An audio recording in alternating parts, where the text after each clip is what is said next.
Welcome back, everybody, to Narrative, the Road to 100 with Black AI Media. I am your host, Cedric Scott Jr., and I'm joined by another amazing guest. We're going to be talking about some sales today. I want to welcome Ty Smith. Thanks for joining us, Ty, in our conversation today. So we're happy to hear your insights. But first, I want to open up the space.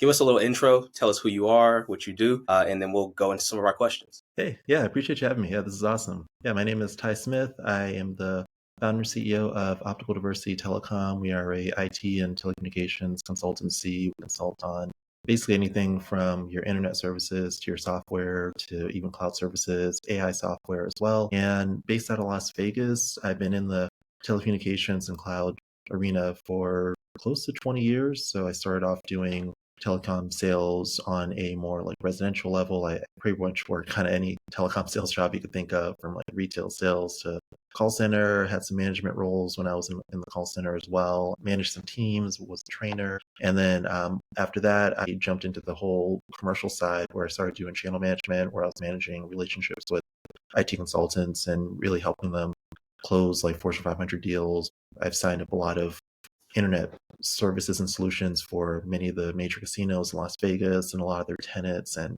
things like that. So I branched out in 2024 to start my own consulting company, just to build my own legacy, basically, and just to essentially just get to a point where I can have a company that helps empower people that may not be aware of this industry, but also builds a legacy where I can pass on to other folks that want to join and be a part of this in the future. Awesome, man. Happy to have you, and glad that we get these insights and what you're able to share with us today, because we had a conversation offline previously. I just in talking with you kind of organically, I learned a lot. So I know that this episode is definitely going to bring some things into the light that people can take away and immediately begin to apply. This is going to be a great kind of value add to the platform. So thanks for joining again. I want to start off with our guiding question that I'm asking all of our guests here for the Road to 100, which is, what does narrative mean to you? I think for me, narrative is essentially what the general consensus of a certain group, location, demographic, region believe about something or someone or groups of people, whether it's true or not. So, and I think it's really up to us as the people to recognize narratives that are true and that aren't, and to really be truth seekers and make sure that we are doing what we have to do to ensure that the right narratives are being placed on the right people. And I like the ad about the narrative potentially being untrue, because we've seen, even just looking historically, how things can be skewed, right? And we're talking about even with data in that story and narrative. So I think that's a great point that you've highlighted there. And I kind of want to jump in a little bit. I'm thinking about just your background, right? Your experience and how you got to this current point and phase in your life, professionally and otherwise. So can you tell us, how'd you get here? What was your background? What was your journey? What did that look like for you growing up and as you progressed? Yeah, definitely. So I came from largely a telecom household, from I guess like a working class perspective. My dad was a installer at Verizon for like 35 years. He basically was the person when you call cable service to put in your cable. He's the one that comes down and plugs it in and gets the wires going and all of that, but also works on the lines outside as well. I grew up knowing that that industry existed, and it was always kind of like a fallback of like, all right, if all else fails of what I actually want to do, then hey, I know that there's this whole industry of cable and internet. My mom also came from a cable background, still from like a very working class environment. So she was an admin for the engineering department at Verizon, which prior to that was GTE and all of that before the merger. And she was basically in the department with the engineers that dropped like the first fiber service in Massachusetts, like back in like 1996. So like that was like her team that she was like coordinating. But essentially now, being an admin at a very large company like that, you often are typically like the lowest paid person in the office, which my mom oftentimes was. Same thing with my dad being an installer. These aren't like the most glamorous roles, but with both of them coming from backgrounds where they came from, they weren't born in the US. Like my dad came from Honduras, my mom came from Barbados. So, really just finding an opportunity to have a long-term job with a 401k was really considered like just a win for for them, a win for the culture, a win for the family. So, but they always instilled like, hey, for the next generation, like you can do what we did, like, and when it comes to industry, but just don't do what we did when it comes to like actually like being in the company at that level and not essentially trying to excel or start your own. Take our knowledge and just take it one step further. And that's kind of like what I was basically instilled upon from young. And that wasn't really my path, of course, being like a younger, I guess like more stubborn teenager at times where I wanted to kind of do my own thing. I wanted to do music. I was very passionate about music production. I have a whole nother side of my history where people that knew me in Massachusetts maybe knew me as a music producer, was a music director at a popular radio station in northern Massachusetts. I interviewed a ton of rappers, DJs, and people that are now pretty famous right now, people like Stack Selector and et cetera, et cetera. But, that was like an era of time where I didn't really realize how difficult it was to really be successful in that industry. Also, I didn't realize like just some of the issues in that industry too, just the complications and the things that you have to do to really be successful in that. And we're starting to see glimpses of it with this whole P Diddy case. Just in general, there's some toxicities that really existed in that world that I really wasn't sure that I wanted to really go down that path either. Falling back into telecom and exploring this was really just like the fallback opportunity. But I wanted to make sure that, when I come in, I do, my time, but I figure out a way to really build that legacy so that the next generation of people can really see telecom as not something that we were front line. We're not your billing people. We're not your installers. We're not your call center workers. We are the folks that are going to have our own entities and that will be power players in the future. I didn't have any idea about the music aspect of your background. Like that's fresh, and really interesting. Yeah, I mean, I would imagine even with doing that, there's still some type of like tech awareness and savvy. Doing interviews, connecting with folks, and then working in a studio. Right, there's clearly connections to technology there. So that coupled with the experiences of your parents working in telecom, it's interesting to kind of see that progression. I'm wondering if that was mostly kind of the motivation behind your positioning now, but even more so considering how you've stepped into what you're doing now. So can you tell us what was that transition and shift like when thinking about I could do cable and supports for people in this aspect, but I want to go this route. How did that thought process take place? Yeah, so basically, I can speak about that in terms of like the lifestyle, the life cycle of a typical telecom worker, especially if you're someone that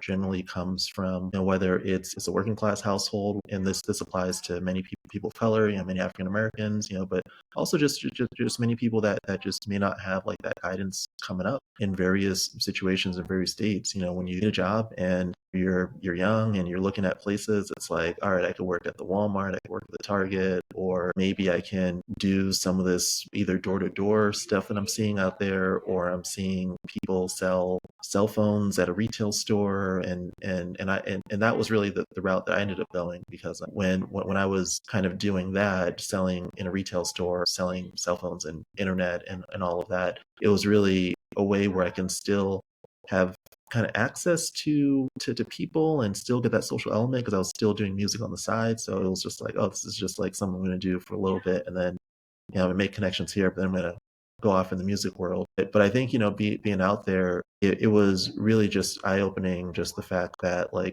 that was it for a lot of people. Be working in these spaces where you're seeing people 15, 20 years, just like, yeah, this is it, this is my job, this is what I do. I take orders from 10 people up the line, and this is it. I'm just waiting for my retirement. Like, I always looked at that because I wasn't really seeing, like when these companies preach diversity, like you see diversity from a corporate lens of, hey, you got 20,000 employees, 15% are African American, you got 20% Latin American, et cetera, et cetera.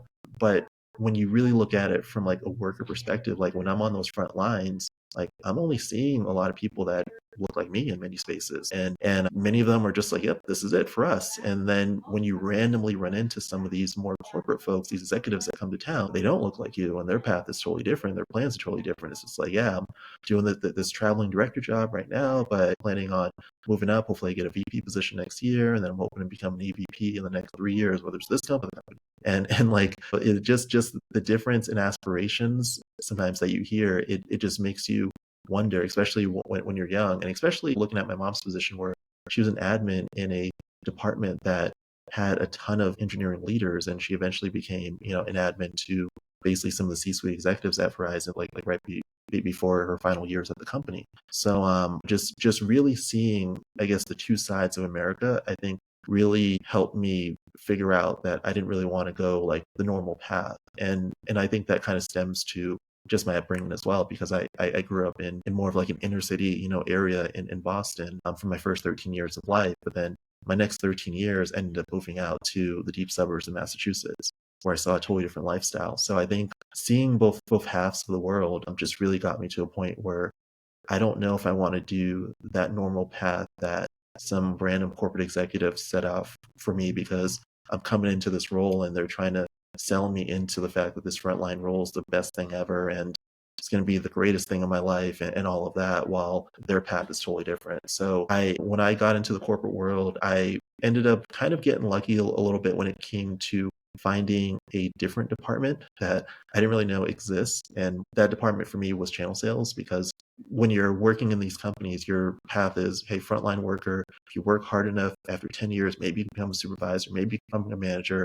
And then somewhere in your manager journey, you're going to try to become a director. It's going to be kind of hard, but then you're going to end up retiring, and that's it. But one day when I was kind of coming back from work, I ended up walking into the office and I saw like this room, and I thought like it was a meeting that I was supposed to be in, because it looked like it was the same name as my department, because I was in a kind of a third party management role where I was managing like outside vendors. And I walked in and it wasn't. It was like a bunch of like people, like executives all in suits and all of that. And, they're talking about like casinos, and they're talking about like infrastructure and airports, and, it's just a totally different world that I was in. So I remember asking like the person, like, hey, like what is this room? They're like, oh, it's channel sales. I'm like, what is channel sales? And, I asked like some of my peers, and nobody in my peer and my whole department knows what channel sales is. And so I went up to that office like the next day, and I was just asking questions like, what is channel sales? Like, oh yeah, it's just vendors, they get paid commissions when they refer us something. So in my head, I'm just like, it's a referral program? Like there's a referral program that exists for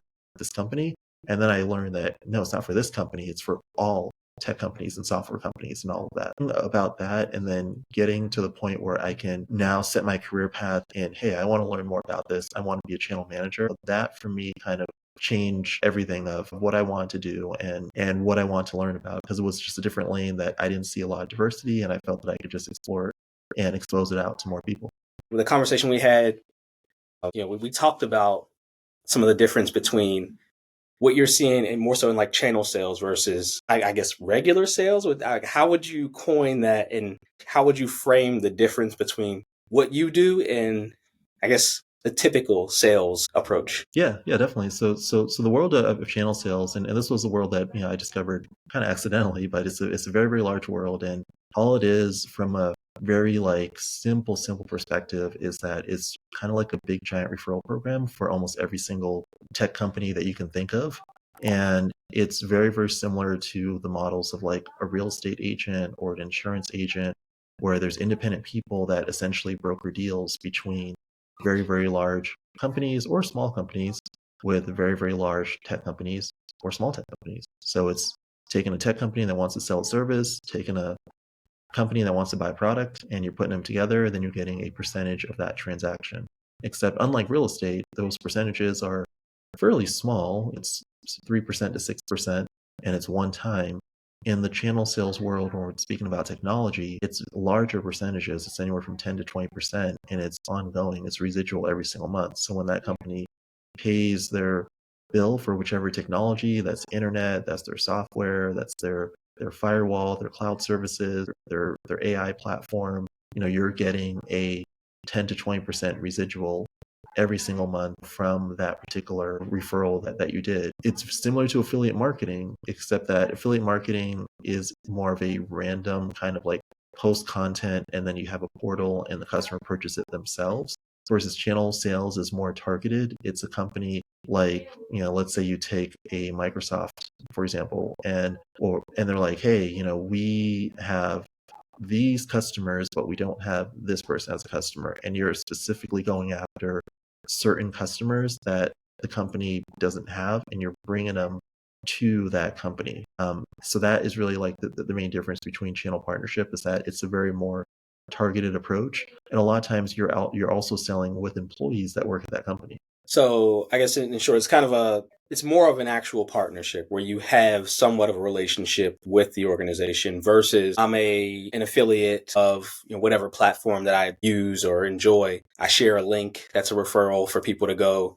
They buy the service. I get a kickback from that versus this more kind of ongoing, sustained relationship where potentially the percentages and the payouts can actually be higher, but that's based and kind of predicated on the value that I'm able to add and bring in terms of, I guess, other people or potential sales that they could get from that relationship with me. Is that pretty much accurate? Yeah, definitely. So these are actual employees that you can partner with. I mean, you get free training, you get sometimes free marketing resources as well. So if you have a company and a logo, you can brand your company alongside that particular company that you're partnering with. So let's just give an example. Like, let's say if Comcast allows branding, you can have a flyer of your company, your consulting company, with Comcast, and you can literally send out marketing flyers with both logos on it. And then you would work with the actual channel partnerships team at Comcast for any resources, any trainings that you need, or if you just need help with a customer, with just bringing that customer in, they can help you on certain things. You bring in an engineer. So you have full access to the partnerships teams at a lot of these different companies, hundreds and hundreds and hundreds of companies. I know anybody coming across this interview as an individual, you're like, wait a minute, how do I get involved? Would your recommendation based on experience be to actually go ahead and start your own consulting official company, get it registered, that type of thing? Or are these things that can be kind of sought after and gone into as an individual person? Yeah, so I think there's two ways to look at it. I mean, there's an entire employment path that you can take with this, which is great. I mean, the employment path is the kind of the route that I took originally, where I was working on a channel partnerships team, and I was helping individual partners really broker their deals for these very, very large organizations. So, I mean, that was great from an experience point of view. It's also great from a lifestyle point of view too, because like when you're a corporate employee, but you're working with independent partners, your work-life balance is a little different because you're generally kind of going where the partners go, and these partners are, so they're going to go to nice places. They're going to go to events on a beach or some golf course or some fancy restaurant. So you're really just kind of like following them around and really helping them entertain their customers, which depending on the people that you're assigned to, it can be like very, very, very like lavish situations. So like the channel manager path, which is like the path that I originally took, and it's the path that my wife is currently on right now. It's a great, great path if you want to have that comfort of salary, commission, maybe some career paths to move up, but also to see that world. Now, on the other side, if you have that entrepreneurial spirit and you have the means to get in front of people that make decisions on technology. So these would be like your CTOs, your CIOs, anyone that basically is that final decision maker on, yes, we should use this AI platform. Yes, we should change our phone service over to this company. Yes, we should add more security into our cloud network. So whoever is those people, and there's a lot of these people, there's hundreds of thousands of these people all over the USA. If you have access to some of those folks, then you can definitely make some really, really good money on the partnership side, because you're essentially just referring options to them.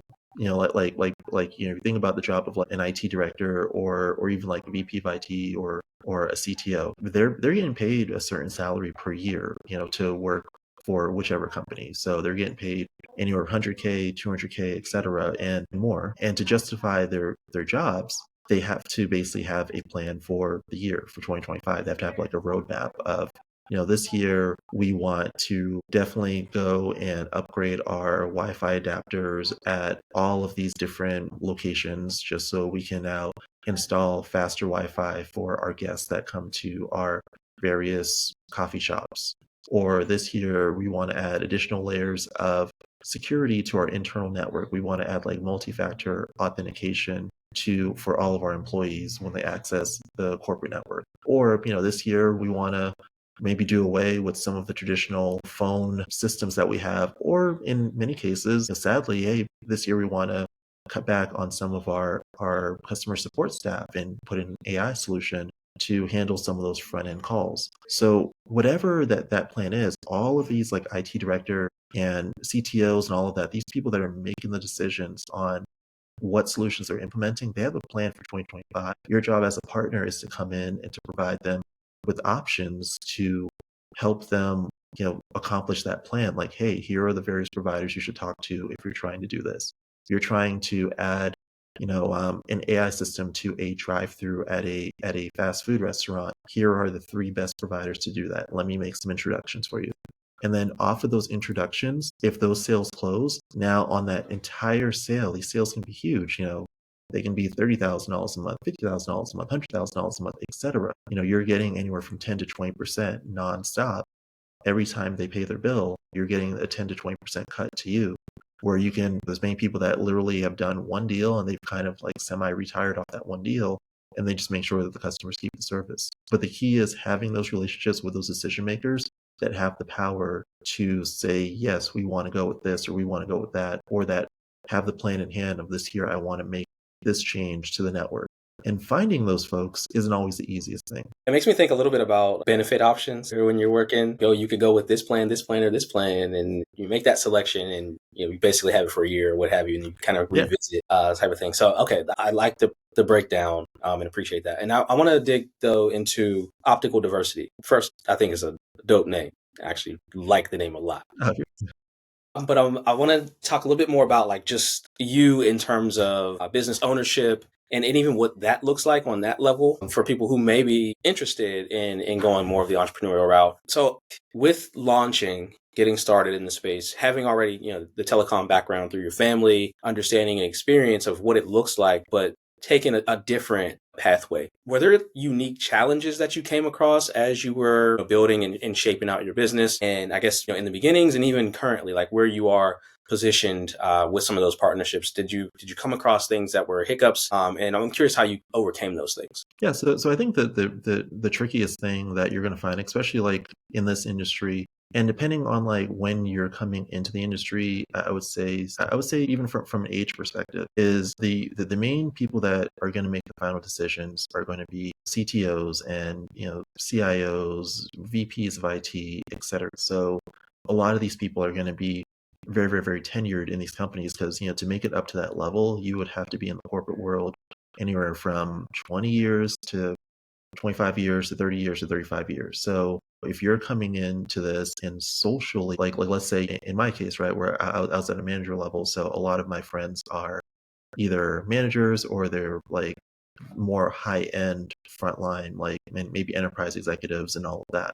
So when you're talking about like having relationships with CTOs and VPs of IT and all of that, one, there's definitely going to be a generational gap, depending on the age that you come in, because these are like those types of roles are like the final roles that people have like right before retirement. So when you're going and you're networking in these spaces, there are some things that you may have to overcome from a knowledge point. If you're trying to educate someone about technology that has additional 20 years of career experience, you might be coming in with 15 years of experience. They're coming in with 45 years of experience. Those are things in the space that you often have to overcome depending on like when in your career that you're coming in, and if your personal network isn't at that level yet. So there's a patience play in this too, because I assume there will be a time where I am at a certain age where all of my friends have 30 to 40 plus years in technology, and they're all C-suite somewhere, and we all are just hanging out, all C-suite buddies, and we're all selling each other stuff, and that's it.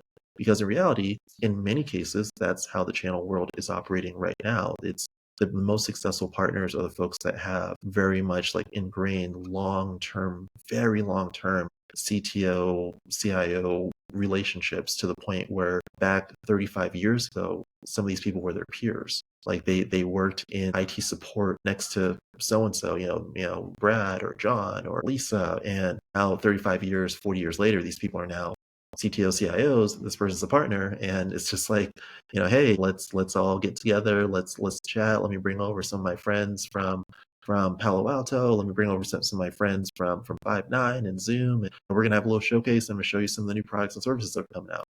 Very easy to do when it's your longtime friends of 40 years. Yeah. So when you're coming in and you are fostering new relationships and you're going up against 35 to 40-year ingrained relationships, it's not going to be always the easiest possible thing. And that's where like having having safe communities and people that can vouch for you, warm introductions, and spaces where you can find some of those allies that can connect you to the right folks, I think is going to be super important. But it's not going to be realistic for everybody, just because of if you look at just how these decisions are made. And then also like from a demographic perspective too, I mean, like I don't know many people at that level that look like myself. So when I'm going to these spaces, you're often going to be the only ones in the room typically. And then if you're one of the only people in the room and you're coming in with 15 years of experience, everyone in the room has 35 years of experience, it can be a little tricky. So those I think are some of the things that I think people need to consider when they're in this space and when they're going after these larger clients. So, but there are some ways to still succeed and make money from a very realistic, impactful local level. I think one of the things that I did early on that was a little different from some folks is that I had some ingrained commercial real estate relationships. Commercial real estate people that they're going to work with developers, and developers build new buildings and they build malls. So they know what buildings are coming up, what buildings are going to need internet, who's going to be moving in. And if you have those relationships and you can foster that, that's how you get your warm intros into clients that now need to work with you to get internet and cloud services to that location. And then from there, you can now transition into the other products as you nurture that relationship. So that's like my shortcut of how I've done it. There's been a lot of other partners that are kind of in the same boat as me, where they came from like a Comcast or whichever, but they found relationships on the commercial real estate side, and that's how they're kind of getting their main leads. The other way is through chambers of commerce, which is like essentially your city's business networking group that almost every city in America has. So a chamber of commerce is going to have almost all of your major business folks, a lot of the friendly folks that like to talk to new people, that like to be social. And if you get in there, you can meet plenty of different businesses that would love to know about how they can save money on their internet bill, would love to know about how they can automate their phone system with AI and all of that. So that's the other way where you can really come up through that on a local level. And one of the things I've kind of seen a lot from you as well is kind of on that networking front. You're really active when it comes to like the conference circuit, for example, and definitely for Black Tech conferences. I've seen that you've done speaking engagements, and then just even some of the circles that I've been fortunate to kind of run in now and be a part of. You're definitely kind of embedded there. You made your mark, and people know you, so they're pulling you in, and you're adding different offerings, sharing, of course, information and insights like what you're doing right now. So I guess, can you talk a little bit more about that in terms of your business and how that's actually seeing and kind of pushing a little bit more, even just like growth and potential within the community without necessarily presenting any type of like a tech product or that type of thing, but it's just organic, real, solid resources and information that people can apply, and what that looks like whenever you are attending some of these conferences. Yeah, definitely. So I would say, for me, when I started with the conference kind of circuit, like one, I've always had a passion to like really give back in the community, whether the company I've been with, whichever company supports it or not. Like no one's going to stop me from volunteering where I want to volunteer, just like no one's going to stop someone from going to the church they want to go to, no matter what company that they work at. For me, it was really just always trying to find that time to give back. And one of the ways was through conferences. And I felt that when I got into this channel sales world, and just to like lay out like demographically channel sales so people can have a full understanding of it. Microsoft did the study in 2020, but there's 66,000 IT consultants or resellers or partners. So these are like your independent, technology agents, like your independent partners. And then of those partners that are reselling, Microsoft and cloud services and AI and all of that, it's estimated that only 324 of these 66,000 companies are Black owned. So that's 0.5%. So and when I'm in these rooms, like I'm going to be going to a conference very soon well, I'm going to Channel Partners Expo and I'm going to IT Expo.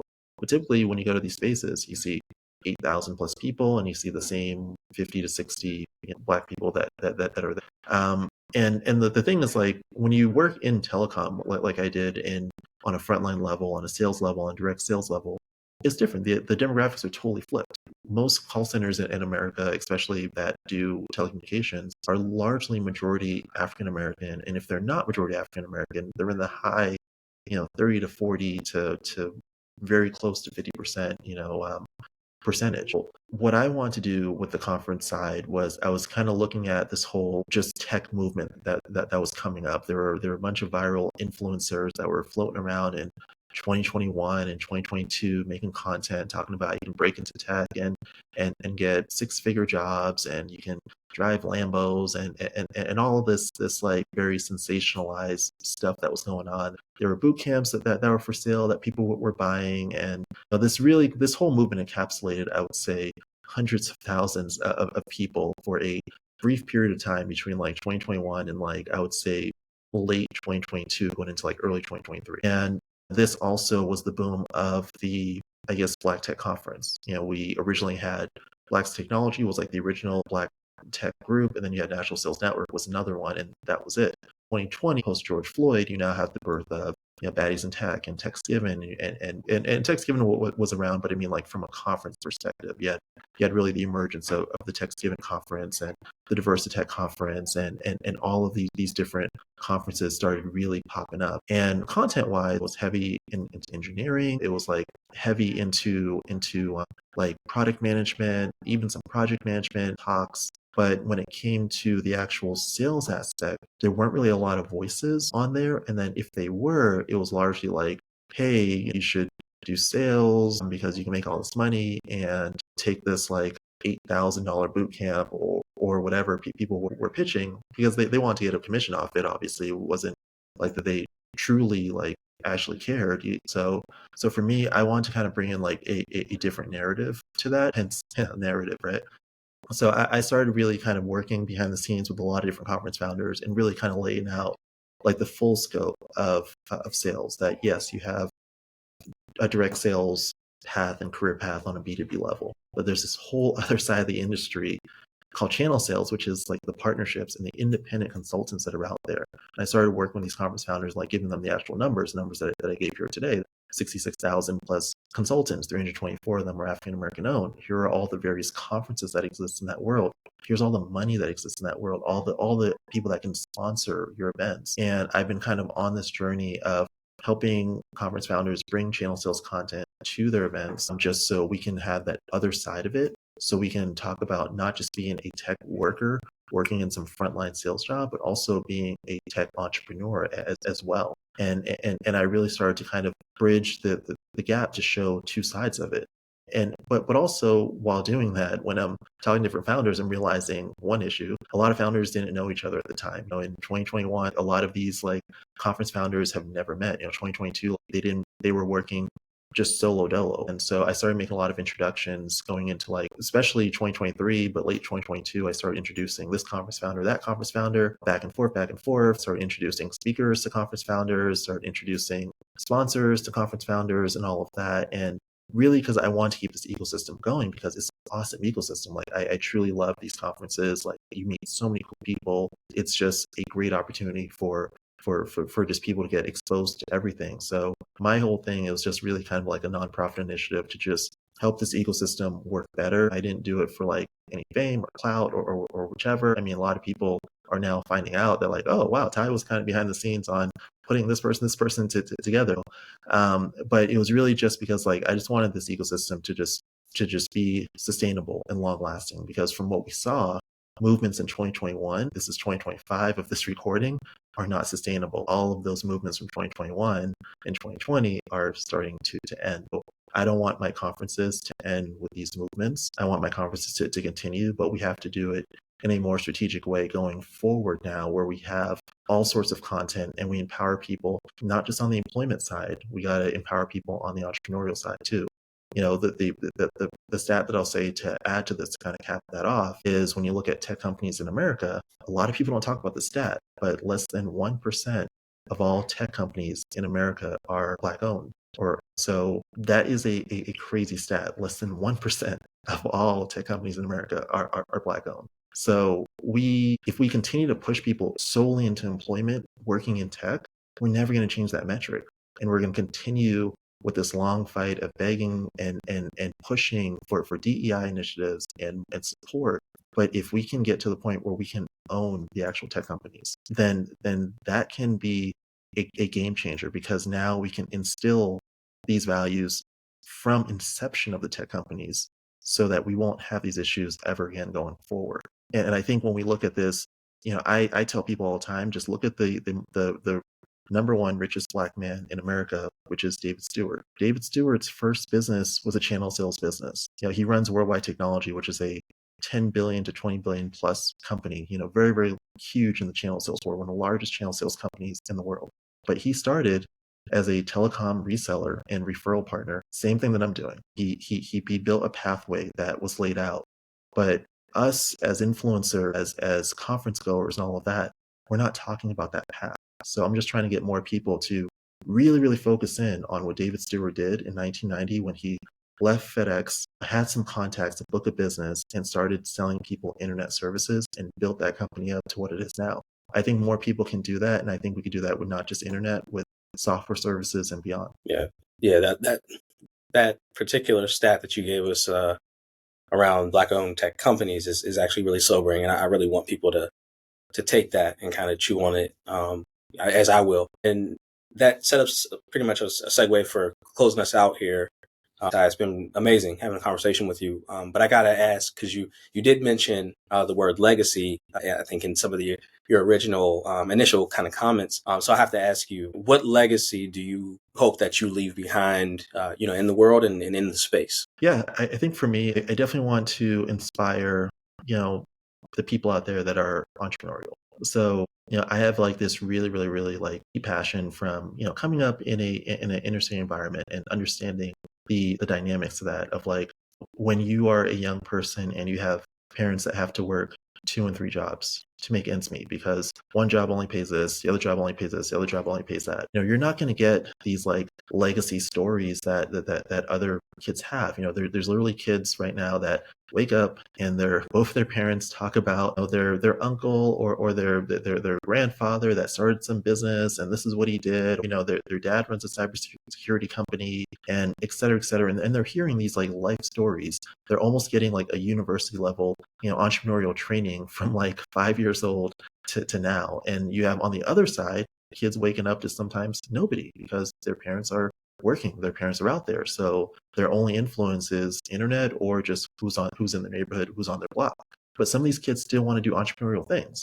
But it's like, how do we label these entrepreneurial things is the question, right? Because they only know what they can sell from what people tell them that they can sell. And from the music that's out there, the music is telling them to sell things that may not be legal, right? They tell kids to sell contraband or whichever, right? Or when it comes to maybe people that they might meet in their neighborhood, hey, you can do haircuts, be a barber, or you can sell T-shirts, or you can sell candy. So with me, like, I am basically trying to leave a legacy to help those kids that I believe are just as entrepreneurial as some person that has a legacy IT history that might live in a wealthier area. Maybe they're in Northern California or Colorado or Utah or wherever. It's like these kids in these scenarios, whether we're talking about kids in Brooklyn, whether we're talking about people in West Virginia, like wherever you are, like, I want people to realize that if you have the entrepreneurial bug, you can sell technology at a high level, and you will get your cuts of that, but the bigger the deal that the bigger the thing that you sell, the more you'll get paid. So that's why, people make money in real estate. But what's a bigger sale than real estate is technology. Companies are spending millions and billions of dollars in technology. I mean, it's a $1 trillion industry. So when you set your sights on, hey, I want to go and I want to hustle, I want to be a hustler, you can do that. There's nothing wrong with that. Just know that you can do that at a very, very high level with technology, and you can still run your own business. Because I truly believe that a lot of the issues that stem is that I don't think these kids want bosses. I think these kids grew up seeing their parents really get, whether it's verbally abused by bosses, mistreatment by their bosses. They hear their parents complaining about these jobs. Why would these kids want to work these jobs? I mean, like, I definitely didn't, like, and like, I really feel for those kids who are just like, no, I'm not going to work. I'm not going to work at Walgreens. I'm not going to work at Walmart. I'm not going to go and go work at this restaurant. Like, I'm going to go and do my own thing. And I think we need to empower them with all the options of all the entrepreneurial paths, including channel sales. So that is like my main goal that I want to do, is to help empower that generation of future entrepreneurs and ensure that they can build a thriving company through partnerships. And it's been, that's just an amazing way to cap it off. So I don't have anything else to add to that. I just appreciate your time. And really quickly, if you could just tell us, Ty, how can people get in contact with you? How can we connect? And where should we go to follow your work and kind of tap in with you? Yeah, definitely. So I'm really only on LinkedIn right now. So you can find me on LinkedIn and the / and then just do TYRELLSMITH. And that's how you'll find me. Or you can just search Ty Smith on LinkedIn. It should pop right up. You can also, if you want to work with us from a technology aspect, if you're in real estate, you're building something big. I mean, I've done it all from warehouses to casinos to anything huge. My website is Optical Diversity, telecom.com. You can find me there. So yeah, but I am largely available to help give advice when it comes to this industry. And I just want to see people win on all sides, because we're like 95% of us are all fighting the same battle on just trying to figure out ways to have equal rights and working opportunities and lifestyles in this world. So let's just figure out a way to do that. And I'm happy to chat with people when it comes to leveraging this industry to do that. Amazing. And there you have it, ladies and gentlemen. Another amazing episode, another amazing narrative in the books with Black AI Media. If you've been tapping in, thank you so much. Continue to come back and support. Go to the website, check out all the resources, get your merchandise, do what you got to do. And at the same time, make sure that you follow up with Ty Smith, connect with him as well. Ty, thank you again for your time. We look forward to connecting in the future and seeing all the great work you'll do. But with that, we're going to go ahead and close out with this one. Peace and love, everybody. Yeah, appreciate it. Thank you.